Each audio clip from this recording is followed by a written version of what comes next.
کرنے کی وجہ سے آخر میں یعنی 10th کلاس کے اندر اس بچے کے پاس ایسا ہے یعنی پورے اسکول کے اندر میں دوسرے نمبر کو آیا انہیں. تو پھر یہ کیا اور کیسا آیا انہیں اصل کیا بھی پڑھ پاتا نہیں نا, پھر کیسا آیا انہیں؟ یہ اس لیے آیا کہ اللہ تعالیٰ قرآن کے ذریعے سے اس کی مدد کرے, اور اللہ تعالیٰ قرآن مجید کو پڑھنے کی برکت کی وجہ سے اللہ نے اس کے جیب کو کھول دیا. لہذا ہمارے لیے بھی سب سے پہلے یہی لازم ہے کہ ہمیں مکتب کو آنا اور سیکھنا. دوسری بات یہ ہے کہ اسلام کے اندر بہت سارے بچے ایسے ہیں جو ہمارے ساتھ سوچ لے چاند تک کھیلے دیچے کو اسی جگہ مکتب پڑھنا ہے, کہاں بھی مکتب پڑھ لیا ٹھیک ہے, لیکن کہاں بھی نہیں پڑھتا ہے. تو ایسے بچوں کو ہمیں چھوڑ کو کیا کرنا, ایسے دوستوں کو بھی ہمیں بلانے کا آنا اور ایسے بچوں کو ہمیں مکتب بلانا لا کر ہمیں یہاں پر گناہ کی سکھائے تو ثواب نیچے ملتا, بلانے کا ایسے سے ملتا, اور اسی طریقے سے جو بچہ ہے ان کو بھی ثواب ملتے رہتا. اس لیے ہمیشہ یہی کام کرنا ہے. میری وجہ سے مکتب کو کم از کم 5 بچہ بلانے کا چھوڑنا ہے, اس لیے کہ اسلام میں تو بہت بڑا ہے. جب اتنا بڑا ہے تو اتنے بچے بھی ہیں, تو اتنے بچوں کا ایمان اور اسی طریقے سے ان کے قرآن کی ذمہ داری بھی ہماری ہے. لہذا آپ حضرات سے ایک دوسری درخواست یہی کی جاتی, پہلی تو یہی ہے کہ مکتب کو روزانہ آنا, پابندی سے آپ کو پڑھنے کو جاتے رہنا, یعنی اس کے اندر ناغہ نہیں کرنا. اور دوسری بات یہ ہے جہاں تک ہو سکے دوسرے بچوں کو بھی لا کر یہاں پر چھوڑنا تاکہ ثواب ہمارا بھی مل جائے گا.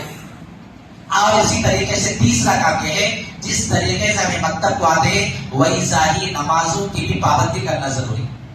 اور نمازوں کی پابندی اس لیے ضروری ہے تاکہ ہمیں اچھی طریقے سے عادت ہو جائے. اور اسی طریقے سے چوتھا کام یہ بھی ہے, آج کل ہمارے بچہ کے اندر کیا ہے, کٹنگ کرائے گا تو کئی سارا تھا کٹنگ ہمارا ہیرو کے نام, کس کا کٹنگ, الو ارجن کا کٹنگ میرا, اچھی بات آج کرا لینا ٹھیک ہے. لیکن آپ صلی اللہ علیہ وسلم فرماتے ہیں, کیا بولتے ہیں, من تشبہ بقوم فہو منہم, جو آدمی دنیا کے اندر کس کے نام کے کام کرے گی, جب اس کو قیامت کے دن خبروں سے اٹھایا جائے گا اس کو اس کے ساتھ اٹھا دے.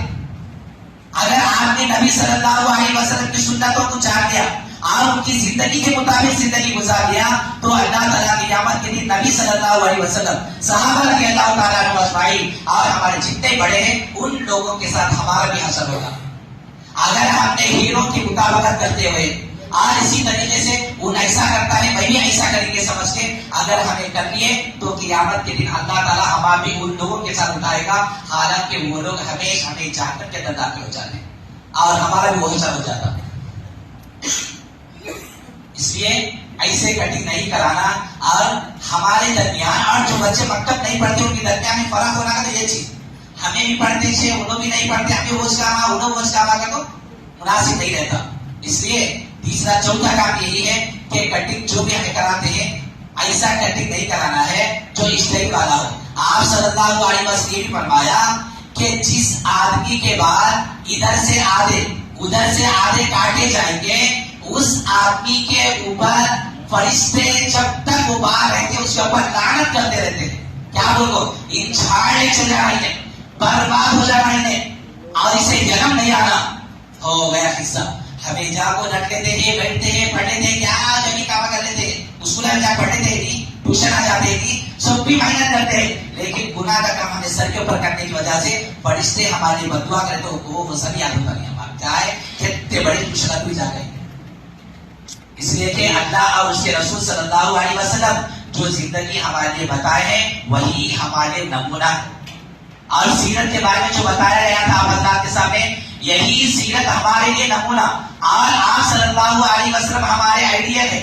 یعنی آپ صلی اللہ علیہ وسلم کو دیکھ ہمیں چلتا ہے, ہمارے ہیرو نبی ہیں, ہمارے نبی صلی اللہ علیہ وسلم کو دیکھ کر ہی ہمارا نمونہ بنانا چاہیے. انہوں کیسے کاما کریں گے وہی ساز کاما ہماری زندگی کے اندر بھی لانے کی کوشش کرنا ہے.